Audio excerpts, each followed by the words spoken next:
Very much, Shama, and let's go across once again to the Global Arbitration Meet, and President Pranab Mukherjee is addressing the meet right now.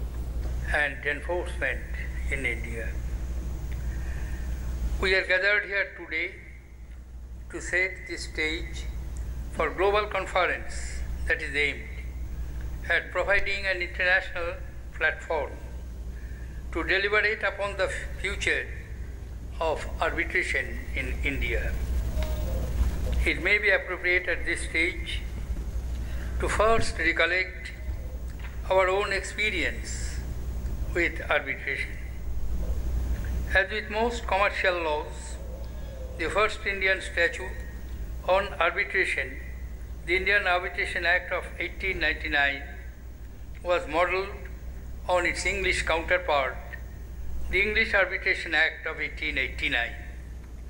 The 1899 statute was restricted in its application only to 3 presidency towns of India: Calcutta, Bombay and Madras.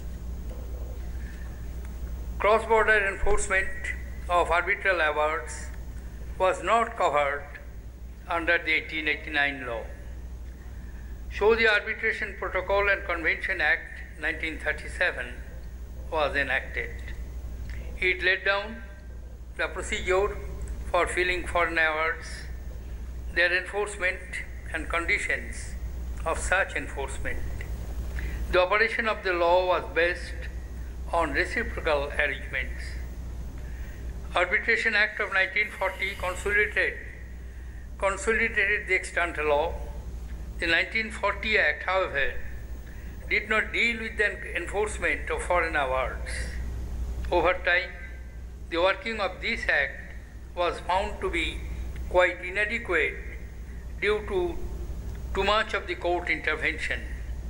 Consequently, the Arbitration and Conciliation Act 1996 was enacted. It had some important features. It attempted to comprehensively cover international commercial arbitration and conciliation, and also domestic arbitration and conciliation, minimize the supervisory role of courts in arbitral process, provide that every final arbitral award is enforced in the same manner as if it were a decree from the court. The working of 1996 Act also led to various practical problems. Various committee reports, like the 176th report of the Law Commission, Justice BP, Saraf Committee, report of the Department-related Standing Committee on Personnel, Public Grievances, Law and Justice, and the 246th report of the Law Commission highlighted the challenges. Ultimately, an Arbitration and Conciliation Amendment Act 2015 brought in crucial changes to the 1996 Act to overcome the shortcomings.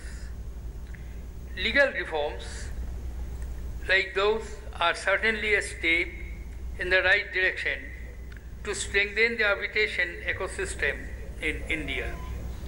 Moreover, India has some inherent advantages compared to its other counterparts. First, that English language is very frequently used in the courts and commercial transactions, which enables us to engage with the international commercial world of arbitration and centered around London, New York and Singapore. Secondly, India has a diverse and rich pool of the human resources in law as well as other disciplines. This human resource can help support and sustain the arbitration ecosystem in India. Thirdly, major Indian cities have the necessary infrastructure like communication and with other facilities like world-class hotels, etc., to facilitate the international arbitrators.